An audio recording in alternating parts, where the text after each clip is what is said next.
بسم اللہ الرحمن الرحیم۔ آیت نمبر 9۔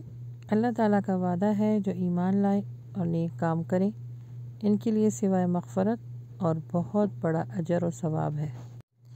دیکھیں یہاں پہ اللہ سبحانہ تعالیٰ وعدہ فرما رہے ہیں۔ وعدہ جو ہے نا وہ خیر کے لیے ہوتا ہے، اور جو شر میں ہوتی ہے نا وہ دھمکی ہوتی ہے، لیکن یہاں پہ اللہ تعالیٰ وعدہ فرما رہا ہے کہ جو ایمان لائے ہیں اور جنہوں نے نیک عمل کیے۔ نیک عمل کا مطلب کیا ہوتا ہے؟ اللہ کی فرمانبرداری کرنا اور گناہوں سے بچنا۔ صرف یہ نہیں کہ آپ بس نیکی کیے جائیں اور بس نیک نماز پڑھے جائیں، لیکن اس کے ساتھ ساتھ آپ برے کاموں سے یا غلط کاموں سے نہ بچیں۔ فرمانبرداری اور نیک کام کا مطلب یہ ہے کہ اللہ سبحانہ تعالیٰ کی جو احکامات پر ہیں ان پر عمل کیا جائے اور گناہوں سے بچا جائے، نیکی کی دعوت دیں، گناہوں سے لوگوں کو روکیں۔ تو اگر جنہوں نے یہ کام کیا تو ان کے لیے مغفرت ہے، یعنی ان کو اللہ تعالیٰ اسٹیمپ لگا رہا ہے ان کے کاموں پر، ان کے نیک اعمالوں پر، کہ ان کے لیے مغفرت ہے اور ان کے لیے بہت بڑا اجر اور ثواب ہے۔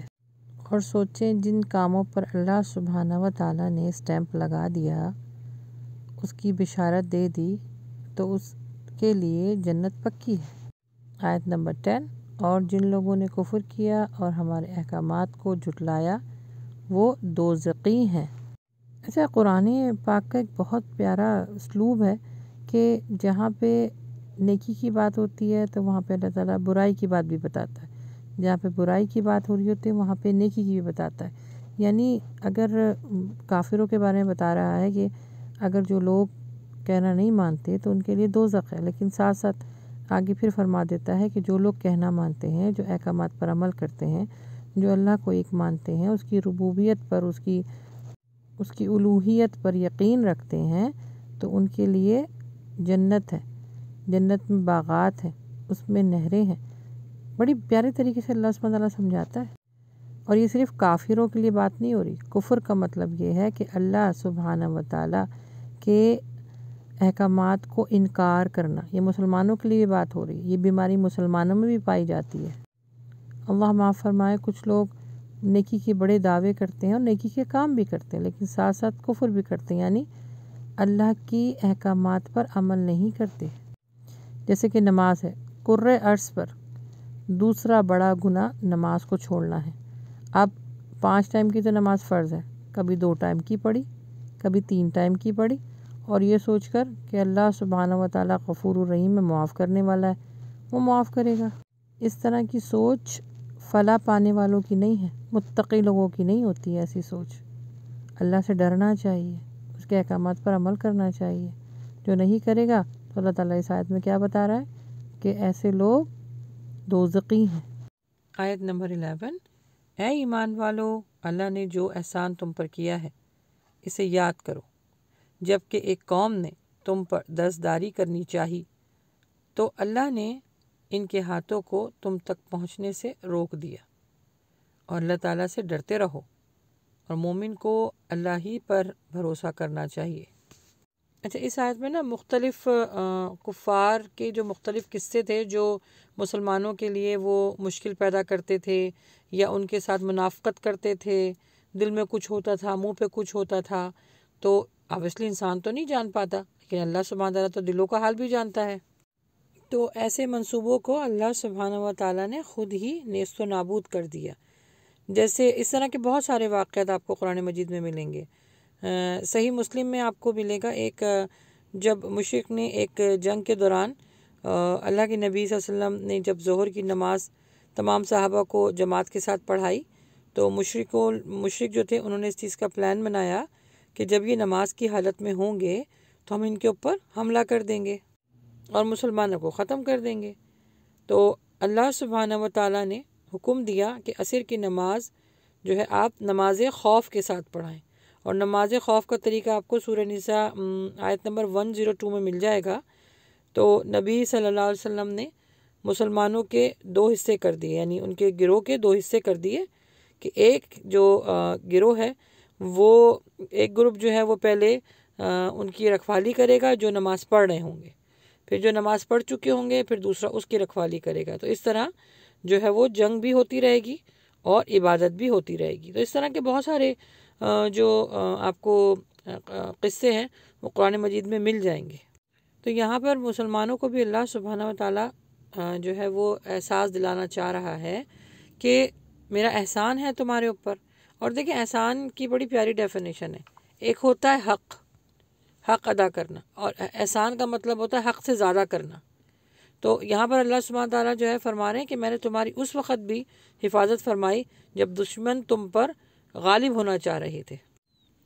تو اور یہاں پر ایک شروع میں دیکھیں بتایا کہ میں نے تم پر احسان کیا، اور آخر میں اللہ تعالیٰ کیا فرما رہے ہیں؟ مومنوں کا یہی جذبہ ہونا چاہیے، یہی ایمان ہونا چاہیے کہ صرف اور صرف وہ اللہ پر بھروسہ رکھیں، اور خاص طور پر جو جہاد کے لیے نکلتے ہیں اگر ان کی نیت میں تھوڑی بہت بھی کھوٹ آ گیا نا تو پھر اللہ سبحانہ تعالیٰ ایسے جہاد کو بھی پسند نہیں فرماتے۔ تو یہاں فرمایا جا رہا ہے کہ مومنوں کو کہ تم صرف اور صرف اللہ پہ بھروسہ رکھو، وہ کبھی تم کو دشمنوں کے آگے نیست و نابود نہیں کرے گا، نہ ہی تم کو ان کے آگے جھکنے دے گا۔ دیکھیں اس آیت میں ہمیں بھی میسیج یہ مل رہا ہے کہ توکل اللہ کرنا، اللہ پہ بھروسہ کرنا ایک بہت بڑی نعمت ہے۔ جب آپ نے اللہ پہ بھروسہ کر لیا نا پھر ساری چیزیں بے معنی ہو جاتی ہیں، بالکل۔ پھر اللہ سبحانہ تعالیٰ وہاں سے دیتا ہے جہاں سے بندے کا گمان نہیں ہوتا، اور یہ بھروسہ کرنے والا رشتہ نا اللہ کو بڑا پسند ہے، کیونکہ اس بھروسے میں جو رشتہ ہے نا وہ ہے یقین کا، اعتماد کا، ایمان کا۔ اور اللہ سبحانہ تعالیٰ فرماتا ہے کہ جب بندہ اس نیت کے ساتھ میرے پاس آتا ہے کہ میں اس کے کام سارے خیر میں بدل دوں گا تو مجھے اپنے بندے پہ بڑا پیار آتا ہے، پھر وہ جو جائز چیز مانگتا ہے میں اس کو دیتا ہوں۔ خیر اللہ ان کو بھی دیتا ہے جو اللہ کو ایک نہیں مانتے، لیکن اللہ سبحانہ و تعالیٰ اپنے پسندیدہ بندوں کو کیا دیتا ہے؟ ایمان دیتا ہے۔ ایمان کی طاقت اس دنیا میں بھی اور آخرت میں بھی نجات کا ذریعہ ہے۔ دیکھیے بس اس چیز پر یقین رکھیں کہ اللہ سبحانہ و تعالیٰ تیری طرف سے جو پریشانی آزمائش میرے اوپر آئی ہے تو ہی دور کرنے والا ہے۔ مجھے نہیں پتا، میرے پاس اس طرح کے کوئی معاملات نہیں ہیں جو میں اس پریشانی کو دور کر سکوں۔ میں تو اپنی مرضی سے ایک پتہ نہیں ہلا سکتی، پانی نہیں پی سکتی، آگ نہیں جھپک سکتی، تو اتنا بڑا مسئلہ میں اپنی زندگی سے کیسے نکال سکتی ہوں؟ اللہ تو ہی رازق ہے، اللہ تو ہی مالک ہے، تو ہی آقا ہے، مجھے اس پریشانی سے نکال۔ یہ دعا کر کے رات کو اور سیدھی کروٹ پر لیٹ کے سنت طریقے سے سو جائیے، سونے کا بھی ثواب ملے گا، دعا مانگنے پہ بھی اجر ملے گا، اور آپ کے معاملات بھی درست ہو جائیں گے انشاءاللہ۔ آیت نمبر 12، اور اللہ تعالیٰ نے بنی اسرائیل سے عہد و پیمان لیا، اور ان میں سے 12 سردار ہم نے مقرر فرمائے، اور اللہ تعالیٰ نے فرما دیا کہ یقیناً میں تمہارے ساتھ ہوں، اگر تم نماز قائم رکھو گے، زکوٰۃ دیا کرو گے، اور میرے رسولوں کو مانتے رہو گے اور ان کی مدد کرتے رہو گے، اور اللہ کو بہترین قرض دیتے رہو گے، تو یقیناً میں تمہاری برائیاں تم سے دور کر دوں گا، اور تمہیں ان جنتوں میں لے جاؤں گا جن کے نیچے چشمے بہہ رہے ہیں۔ اب اس عہد و پیمان کے بعد بھی تم میں سے جو انکاری ہو جائے وہ یقیناً راہ راست سے بھٹک گیا۔ اچھا اس میں تفسیر اس طرح ہے کہ بنی اسرائیل قوم میں اللہ سبحانہ تعالیٰ نے 12 قبیلے بنا دیے تھے، اور 12 قبیلوں کے سردار بھی مقرر کر دیے تھے۔ پھر ان کو یہ کہا کہ تم ان کی نگرانی کرو، اگر یہ لوگ جو ہے نماز پڑھیں گے، اللہ کا حق ادا کریں گے، زکوٰۃ دیں گے، رسولوں کو مانیں گے، کیونکہ رسول جو انبیاء، رسول، پیغمبر جو بھی کوئی کام کرتے تھے وہ کوئی اپنی طرف سے نہیں کرتے تھے، وہ اللہ کے پیغام کو آگے لے کے جاتے تھے، اور ان کو جیسے اب اللہ سبحانہ تعالیٰ نے ہماری ذمہ داری لگائی ہے بحیثیت امتی، ہماری یہ آیت ہمارے لیے بھی ہے کہ آگے کیا لکھا ہے؟ میرے رسولوں کو مانتے رہو گے اور ان کی مدد کرتے رہو گے۔ مدد کا مطلب کیا ہے؟ کیا ان کے گھر میں کھانا ڈلوانا، راشن ڈلوانا، ان کی خدمت کرنا؟ نہیں، مدد کرنے کا مطلب یہ ہے کہ جس طرح یہ دین کا کام کر رہے ہیں، اللہ کا پیغام لوگوں تک پہنچا رہے ہیں، اسی طرح اب کیونکہ ہم میں کوئی اب نبی نہیں آئے گا، نبی صلی اللہ علیہ وسلم کے اوپر نبوت ختم ہو چکی ہے، اب پیغمبروں والا، نبیوں والا، رسولوں والا کام ہم کو کرنا ہے، اللہ ہم سے لینا چاہ رہا ہے۔ ہر آیت کے اندر نا یہ دیکھا کریں کہ اللہ سبحانہ تعالیٰ ہم سے کیا فرما رہا ہے۔ اب ہے تو یہاں پہ بنی اسرائیل قوم کا تذکرہ، لیکن قرآن کیونکہ رہتی دنیا تک ہدایت کے لیے آیا ہے، آخری بندہ جو قیامت تک آئے گا ان سب کی ہدایت کے لیے ہے۔ کیونکہ اللہ معاف فرمائے، ہمارے معاشرے میں تو میں سمجھتی ہوں ابھی بھی یہ بہت کانسیپٹ پایا جاتا ہے کہ قرآن مجید میں جو زیادہ تر حکم ہیں وہ بنی اسرائیل قوم کے لیے تھے اور وہ نافرمان قوم تھی۔ نہیں، قرآن اللہ سبحانہ تعالیٰ نے ہدایت کی کتاب بنا کے بھیجا ہے۔ جو بھی اس سے ہدایت پائے گا وہی فلاح پائے گا، اس دنیا میں بھی اور آخرت میں بھی۔ تو یہاں پر اللہ سبحانہ تعالیٰ فرما رہا ہے کہ جو تم نے، اچھا بنی اسرائیل قوم اتنی خطرناک قوم تھی کہ ڈائریکٹ اللہ سبحانہ تعالیٰ سے جو ہے نا وہ اپنے معاملے غلط کرتی تھی، غرور میں ڈوبی ہوئی قوم تھی، اللہ سے بھی ڈائریکٹ کلام نہیں کرتی تھی اس غرور کی وجہ سے۔ تو اللہ سبحانہ تعالیٰ فرما رہے ہیں کہ تم پر میں نے جو نگہباں مقرر کیے ہیں ان کا کام یہ ہے کہ وہ تمہیں کن چیزوں پر ابھاریں؟ نماز پڑھنے پر، قرآن پر عمل کرنے پر، زکوٰۃ دینے پر، رسولوں کی مدد کرنے پر، اللہ سبحانہ و تعالیٰ کو قرض حسنہ دینا۔ قرض حسنہ، قرضہ کون اللہ کو دے سکتا ہے؟ اللہ کو کیا ہمارے قرضے کی ضرورت ہے؟ نہیں، اللہ سبحانہ و تعالیٰ ہماری ہی بہتری کے لیے، ہماری ہی فلاح کے لیے، ہماری ہی آخرت میں نجات کے لیے ہم سے فرما رہا ہے کہ جو کوئی مجھے قرض دے گا، یعنی جو کچھ میرے راہ میں انسان خرچ کرے گا میں اس کا ڈبل کر کے دوں گا، کیونکہ اللہ سبحانہ تعالیٰ نا دینے والی ذات ہے، لینے والی ذات نہیں ہے۔ اور انسان کے وقار کے لیے اللہ سبحانہ تعالیٰ نے اتنی پیاری بات فرمائی کہ مجھے قرض حسنہ دو۔ قرض حسنہ کا مطلب کیا ہوتا ہے؟ ایک تو ہوتا ہے کہ آپ کا حق ہے اس سے زیادہ کر کے دینا، اس کو احسن طریقے سے دینا، عزت کے ساتھ دینا، محبت کے ساتھ دینا۔ تو جو مجھے قرض حسنہ دے گا میں اس کو کیا دوں گا؟ جنت دوں گا۔ اور صرف جنت نہیں، جنت میں باغات، باغات کے ساتھ اس میں چشمے ہوں گے، نہریں بہہ رہی ہوں گی۔ دیکھیے اللہ سبحانہ و تعالیٰ اپنے بندوں کو اتنے پیارے طریقے سے بتا رہا ہے، سمجھا رہا ہے، اور ہمارے فائدے کے لیے۔ ایک مثال کے ذریعے آپ کو سمجھاتی ہوں۔ ہمیں اپنے بچے سے اگر کوئی کام لینا ہوتا ہے تو ہم اس کو کتنے پیار سے سمجھاتے ہیں کہ بیٹا آپ میرا یہ کہنا مان لو تو میں آپ کو آپ کی پسند کا کھانا بناؤں گی، ہم باہر گھومنے چلیں گے، آپ جو مانگو گے وہ ملے گا، اور آپ کے پسند کا ٹوائے آپ کو جو پسند ہوگا وہ دلایا جائے گا۔ بس کیا ہے، میرا یہ کہنا مان لو، جو بھی آپ منوانا چاہتے ہیں۔ تو اپنے کہنا منوانے سے پہلے آپ اس کو کتنی احسن طریقے سے بتا رہے ہیں کہ آپ یہ ایک چھوٹا سا کام کرو گے آپ کو اتنے انعامات ملیں گے۔ اپنے بچوں کو سمجھانے کے لیے ہم یہ کرتے ہیں نا۔ تو اللہ سبحانہ و تعالیٰ، حالانکہ اس کو ضرورت نہیں ہے ان سب چیزوں کو بتانے کے لیے کہ تم یہ کرو گے میں تمہیں یہ دوں گا۔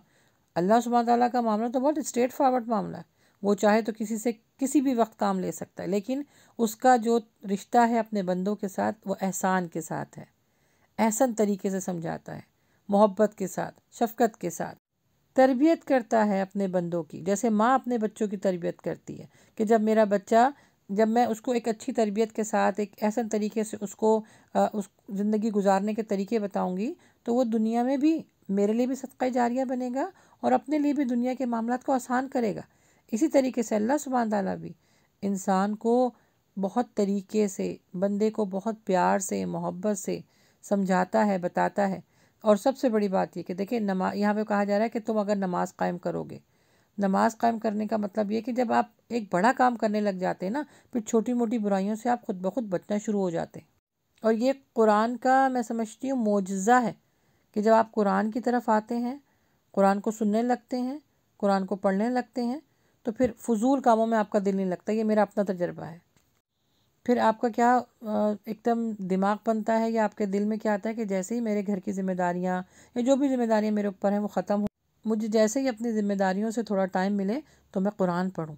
اور وہ تھوڑا سا ٹائم آپ کو پورے دن کے لیے جو ہے میں سمجھتی ہوں تر و تازہ کر دیتا ہے۔ اور دیکھیے اللہ کی طرف سے کہ یہ بہت تحفہ ہے انسانوں کے لیے، بندوں کے لیے۔ جو کوئی نماز پڑھے گا، زکوٰۃ دے گا، دین کا کام کرے گا، اللہ کو قرض حسنہ دے گا، اللہ سبحانہ و تعالیٰ اس سے چھوٹی موٹی اس کی برائیوں سے دور کر دیتا ہے۔ مومن کی تنہائی پاک ہونا شروع ہو جاتی ہے، کیونکہ حدیث یہ ہے کہ مومن وہ ہے جس کی تنہائی پاک ہو۔ اگر ہم لوگوں کے بیچ میں ہوں تب بھی ہم اپنی برائی کو تھوڑا سنبھال لیتے ہیں کہ بھئی کوئی ہمیں یہ نہ کہے کہ یہ غلط کام کر رہے ہیں، یا ہمیں دیکھ کے اگر کوئی کام کرنے لگ جائے تو کہیں ہمارے لیے وہ گناہ جاریہ نہ ہو۔ لیکن اپنے آپ کو تنہائی میں بچانا بہت مشکل ہے۔ عموماً گناہ جو ہے وہ تنہائی میں ہوتے ہیں۔ اور آخر میں کتنی پیاری بات اللہ تعالیٰ فرما رہے ہیں کہ دیکھیں برائیوں کو، اس میں کیا آیت میں لکھا ہوا کہ تمہاری برائیاں تم سے دور کر دوں گا۔ دیکھیں جب بڑے بڑے کام انسان کرتا ہے نا تو پھر اس کے لیے کسی کا تعریف کرنا، کسی کا اپریشیٹ کرنا، پھر یہ معنی نہیں رکھتے، پھر وہ اس چیز سے زیادہ اٹھ جاتا ہے اوپر، یعنی وہ اپنے آپ کو ان چیزوں سے نکال لیتا ہے۔ اور آگے اللہ تعالیٰ فرما رہے ہیں کہ جو یہ 4 چیزوں پر عمل کرے گا اس کے لیے جنت ہے، اور یعنی جنتوں میں لے جاؤں گا، یعنی ایک جنت نہیں، کئی ایک جنتیں۔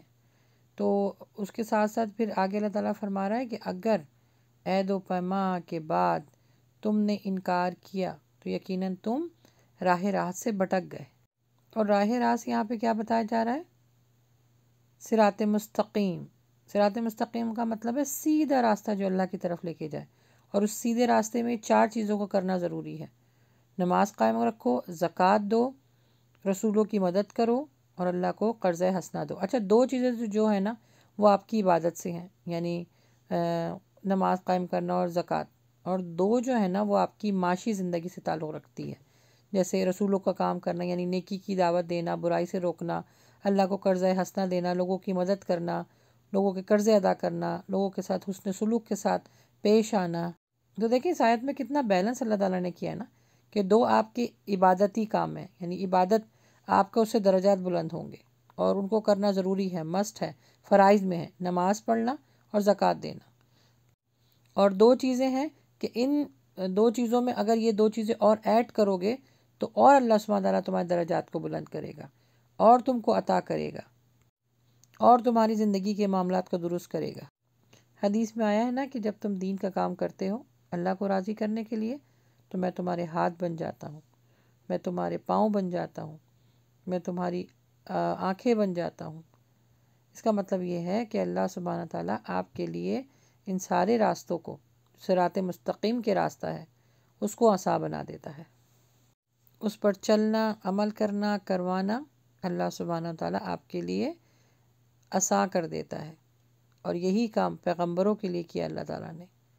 اگر وہ اپنے مقصد میں پورے نہ ہوئے، یعنی کچھ پیغمبر ایسے تھے جن کے ہاتھ پر ایک بھی شخص نے بیعت نہیں لی، لیکن اللہ تعالیٰ نے ان کی محنت کو دیکھ کے ان کے درجات کو بلند کیا۔ تو ہمیں بھی یہی کام کرنا ہے نیک نیتی کے ساتھ، اور طریقہ کیا ہونا چاہیے؟ نبی صلی اللہ علیہ وآلہ وسلم کی تعلیمات کا۔ بس اللہ سبحانہ تعالیٰ نیک عمل کرنے کی توفیق عطا فرمائے، آمین۔